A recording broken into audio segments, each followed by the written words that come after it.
হ্যাঁ তাই তো, বাংলা এটা আইরনি, অদৃষ্টের পরিহাস এই বাংলায়। শিক্ষকরা জীবন দেয়, এই শিক্ষকরা শিক্ষা দেয়, ডাক্তাররা জীবন দেয়। এই দুটো অধিকার আজকে কেড়ে নেওয়ার বিনিময়ে তাদেরকে পথে নামতে হয়েছে।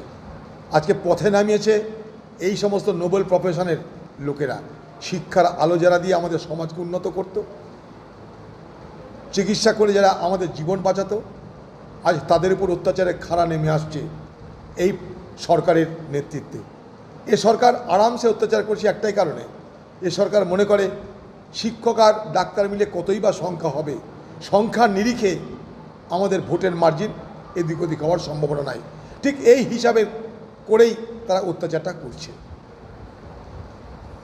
তাই বাংলার সর্বত্র মানুষকে একটা জিনিস বুঝতে হবে, আজ ডাক্তার, আজ শিক্ষক, কাল আপনার পালা।